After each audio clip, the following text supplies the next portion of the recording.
Shalom, jumpa lagi bersama saya Teresia Henlong. Pada pertemuan kali ini saya akan menjawab tugas 1 pada mata kuliah Studi Komparatif Pendidikan Dasar di berbagai negara. Selamat menyaksikan. Kita masuk pada pertanyaan yang pertama. Silakan Anda temukan satu artikel jurnal nasional yang terakreditasi SINTA yang berkaitan dengan topik isu sosial politik dan sosial budaya. Pertanyaan pertama, pelajari, analisis, dan paparkan poin penting yang dibahas pada artikel tersebut. Dapat kita lihat bersama-sama gambar artikel yang sudah saya tayangkan. Judul artikel tersebut yaitu Analisis Penggunaan Bahasa Gaul Generasi Z pada Bahasa Indonesia, yang ditulis oleh Abdurrahman Al-Khofiki, Al-Hikfari Saptiansah, Salsabila Az-Zahra, Muhammad Fadli Sudiatman, dan Aam Ali Rahman. Artikel ini terbit pada Bahtera Indonesia, Jurnal Penelitian Bahasa dan Sastra Indonesia. Artikel ini terakreditasi SINTA 5. Artikel ini membahas pengaruh penggunaan bahasa gaul oleh mahasiswa terhadap eksistensi bahasa Indonesia. Bahasa gaul yang sering digunakan oleh generasi Z dapat merusak kosakata baku bahasa Indonesia karena penggunaan kata yang pendek dan penyerapan dari bahasa asing. Penelitian ini menggunakan metode kuantitatif dengan observasi wawancara dan catatan. Hasil penelitian menunjukkan bahwa penggunaan bahasa gaul yang terlalu sering dapat berdampak pada cara berbicara mahasiswa, sehingga kosakata yang digunakan sulit dipahami oleh orang lain dan menghambat perkembangan bahasa Indonesia. Penting untuk membiasakan diri berkomunikasi dengan bahasa Indonesia yang baik dan benar, agar bahasa Indonesia tidak punah dan berkembang sesuai dengan kaidah. Selanjutnya, poin-poin penting yang dibahas pada artikel ini. Yang pertama, fenomena penggunaan bahasa gaul, di mana mahasiswa sering menggunakan bahasa gaul dalam komunikasi sehari-hari yang dapat mempengaruhi cara mereka berbicara dan menulis. Yang kedua, dampak terhadap bahasa Indonesia.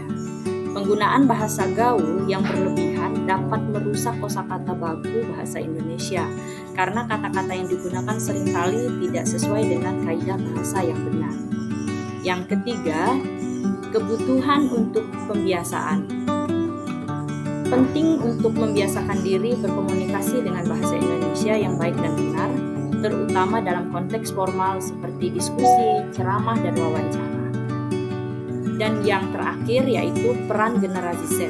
Generasi Z memiliki peran penting dalam menjaga eksistensi bahasa Indonesia dengan menggunakan bahasa yang sesuai dengan kaidah dan tidak terpengaruh oleh penggunaan bahasa gaul yang tidak baku.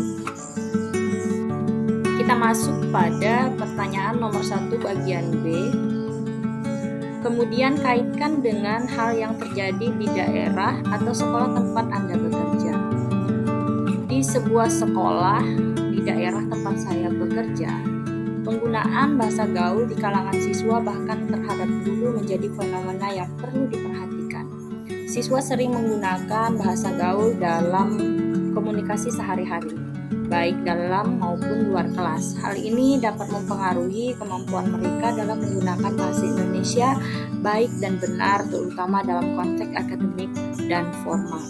Dampak yang terjadi yaitu yang pertama, kesulitan dalam pemahaman materi, di mana penggunaan bahasa gaul yang tidak baku dapat menyebabkan kesulitan dalam memahami materi pelajaran yang disampaikan dalam bahasa Indonesia yang formal. Yang kedua, penurunan kualitas komunikasi, di mana komunikasi yang menggunakan bahasa gaul dapat mengurangi efektivitas dalam menyampaikan informasi dan ide baik antara siswa maupun antara siswa dan guru.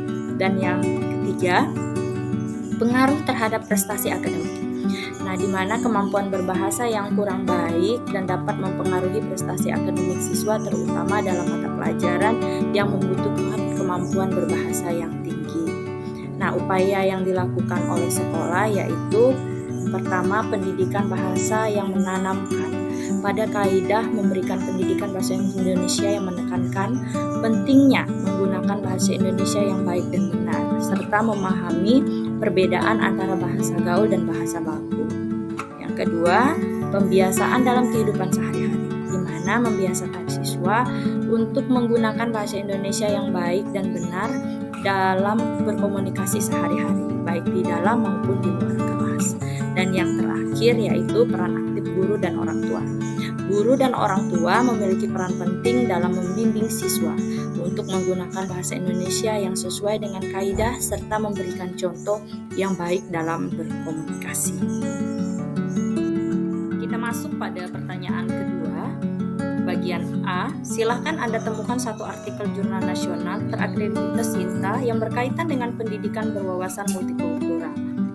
Nah, jurnalnya dapat kita lihat pada gambar yang sudah saya tayangkan. Kita masuk pada pertanyaan bagian A. Pelajari, analisis, dan paparkan poin penting yang dibahas pada artikel tersebut.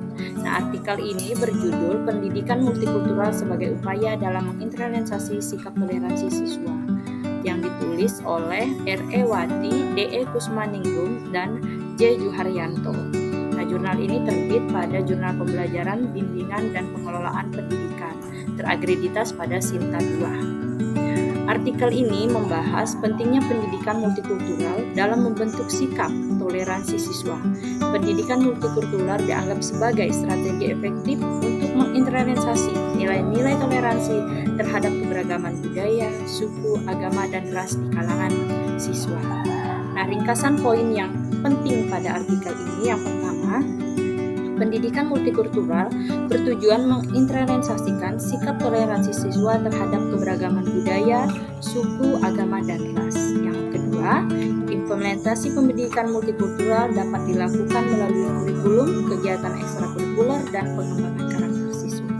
Dan yang ketiga, bagian terakhir, pentingnya peranan guru dan lingkungan sekolah dalam menciptakan atmosfer yang mendukung keberagaman dan toleransi.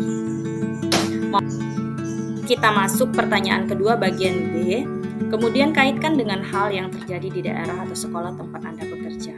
Kegiatan sehari berbudaya yang dilaksanakan di SMP Negeri 1 Muaralawa tempat saya bekerja, di mana diselenggarakan setiap bulan dengan tema yaitu memperkenalkan budaya dari daerah masing-masing. Nah, sangat relevan dengan prinsip-prinsip pendidikan multikultural yang dibahas dalam artikel ini.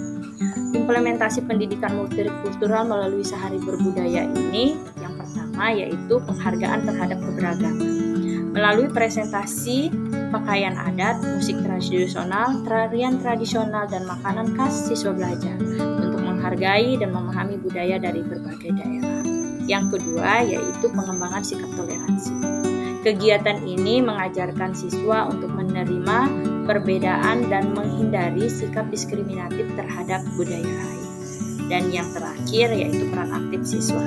Siswa tidak hanya sebagai peserta, tetapi juga sebagai pelaku yang aktif dalam mempersiapkan dan menyajikan budaya daerah mereka yang meningkatkan rasa bangga dan tanggung jawab terhadap warisan budaya. Nah, demikian kegiatan sehari berbudaya di sekolah saya merupakan contoh konkret dari penerapan pendidikan multikultural yang efektif dan membentuk karakter siswa yang toleran dan menghargai keberagaman budaya. Kita masuk pada pertanyaan ketiga. Silakan Anda temukan satu artikel jurnal nasional yang terakreditasi SINTA yang berkaitan dengan teknologi informasi dan komunikasi dalam pendidikan dasar. Dapat kita lihat bersama di layar yang sudah saya tampilkan. Di sana bagian A, pertanyaan, pelajari, analisis, dan paparkan poin penting yang dibahas pada artikel tersebut. Hasil analisis di mana judul artikel tersebut adalah keterlibatan teknologi komunikasi dan informatika dalam meningkatkan kualitas pembelajaran di jenjang sekolah dasar. Jurnal ini terbit pada Pendas Jurnal Ilmiah Pendidikan Dasar SINTA keempat.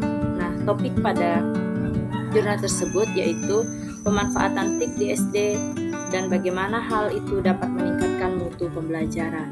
Poin-poin yang saya anggap penting pada jurnal tersebut yang pertama yaitu latar belakang atau motivasi, di mana penggunaan TIK dianggap sebagai salah satu aspek penting dalam pendidikan modern.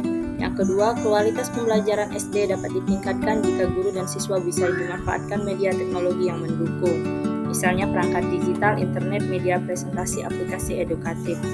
Yang ketiga, adanya tantangan seperti keterbatasan fasilitas, akses internet, dan kompetensi guru menjadi hambatan. Poin yang penting bagian kedua yaitu metode penelitian. Nah, penelitian pada jurnal ini yaitu penelitian deskriptif, di mana menggambarkan sejauh mana TIK digunakan dalam pembelajaran SD dan data dikumpulkan dari guru dan siswa mengenai bagaimana frekuensi penggunaan jenis teknologi yang digunakan serta persepsi terhadap manfaat dan hambatannya. Yang ketiga yaitu temuan pada hasil jurnal tersebut, yaitu guru yang menggunakan TIK melaporkan mendapatkan manfaat, yaitu seperti pembelajaran lebih menarik, siswa lebih aktif, materi dapat dijelaskan dengan media visual, mudah diakses sumber belajar yang lebih banyak. Sedangkan di sisi lain, hambatan utamanya adalah kurangnya sarana, seperti proyektor komputer, laptop, tablet, jaringan internet yang tidak stabil atau tidak ada. Nah, biaya pemeliharaan atau koneksi, serta kurangnya pelatihan guru dalam penggunaan TIK secara efektif. Dan implikasinya, jika masalah sarana dan kompetensi dapat diatasi, maka integrasi TIK dalam pembelajaran bisa secara signifikan meningkatkan hasil belajar, motivasi siswa, dan pemahaman konsep. Nah, kalau di sekolah, implikasinya pemerintah, kabupaten, kota, dan pemangku kepentingan sebaiknya memberi dukungan fasilitas, pelatihan guru, dan kebijakan yang memungkinkan penggunaan TIK terutama di sekolah dasar. Rekomendasi pada jurnal tersebut di mana peningkatan infrastruktur, di mana menyediakan perangkat keras, jaringan internet, dan sebagainya. Yang kedua, pengembangan kompetensi guru melalui pelatihan penggunaan media digital dan aplikasi pembelajaran. Dan yang ketiga, di mana penyusunan kurikulum baik kurikulum maupun RPP dimasukkan unsur teknologi sehingga guru bisa merancang penggunaan TIK secara sistematis. Dan terakhir, dukungan kebijakan dari pihak Dinas Pendidikan untuk alokasi anggaran, pemeliharaan, dan monitoring penggunaan TIK tersebut.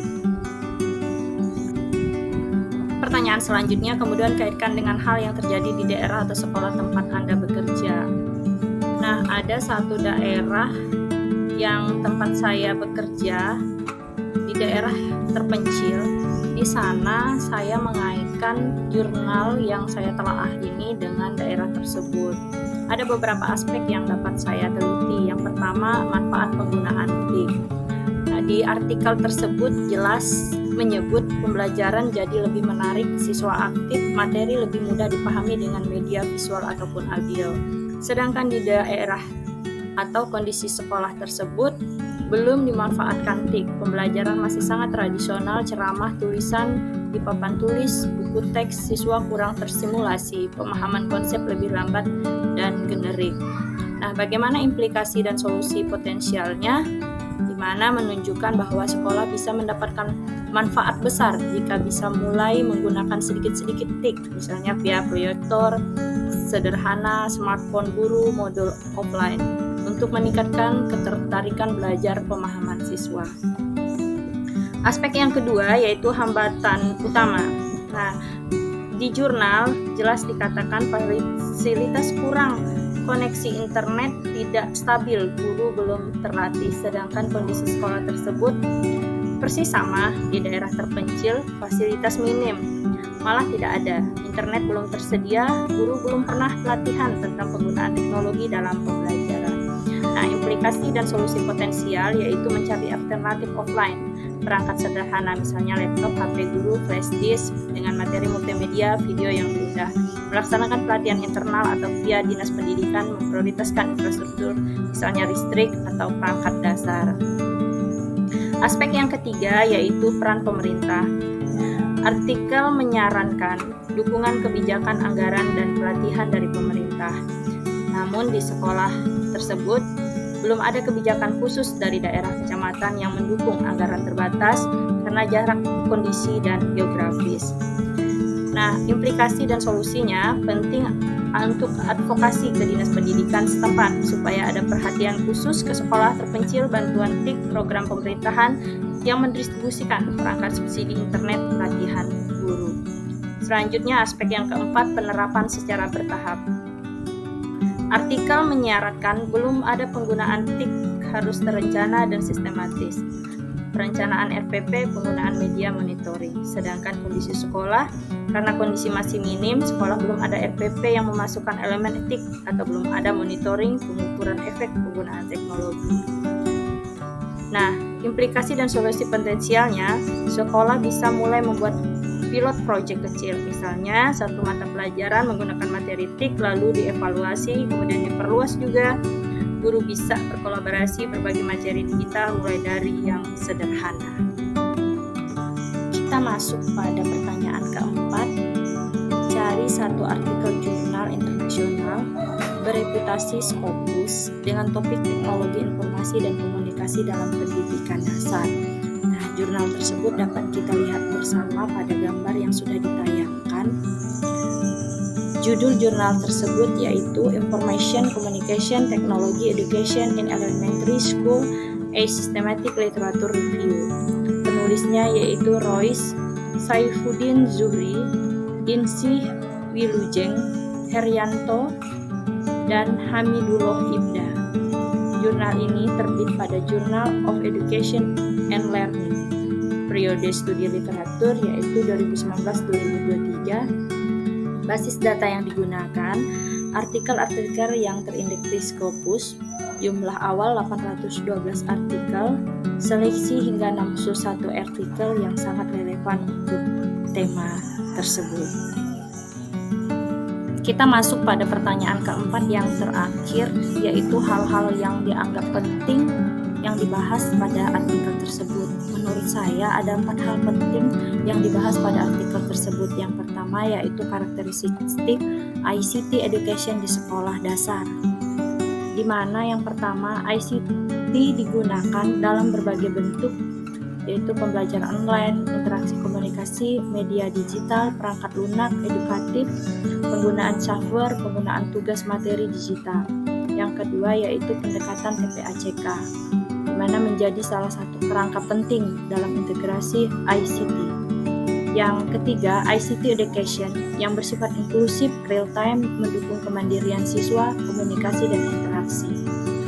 Sedangkan hal penting yang kedua yaitu manfaat atau dampak penggunaan ICT, di mana ICT meningkatkan akses dan kecepatan dalam penyampaian materi pembelajaran dan mempermudah proses komunikasi dan kolaborasi antara siswa dan guru serta antar siswa, serta mendukung pembelajaran yang lebih kreatif, menarik, mandiri, dan adaptif terhadap kebutuhan siswa yang berbeda. Hal penting yang ketiga yaitu hambatan dan tantangan. Keterbatasan perangkat keras atau infrastruktur seperti komputer, konektivitas internet, perangkat pendukung. Yang kedua, kompetensi digital guru. Tidak semua guru memiliki pengetahuan atau keterampilan pedagogis dan teknologi yang memadai. Yang ketiga, ketidakmerataan penerapan, di mana ada perbedaan antara sekolah yang sudah maju dan infrastrukturnya dengan yang belum. Yang keempat, tantangan dalam memilih media digital, tools yang relevan dan sesuai kurikulum serta konteks lokal. Yang dianggap penting yang terakhir yaitu rekomendasi atau arah penelitian selanjutnya. Perlunya ada pelatihan bagi guru untuk memperkuat aspek pedagogis dan teknis dalam menggunakan ICT secara efektif. Yang kedua, pengembangan materi digital dan kurikulum yang terintegrasi dengan ICT bukan hanya sebagai pelengkap. Yang ketiga, studi lebih lanjut yang meneliti efektivitas media ICT tertentu dalam mata pelajaran spesifik kontekstual terhadap karakteristik siswa dan lingkungan, misalnya di daerah terpencil. Dan yang keempat, perlu ada fokus pada aspek inklusi atau akses merata, kemandirian siswa, dan keberlanjutan penggunaan ICT.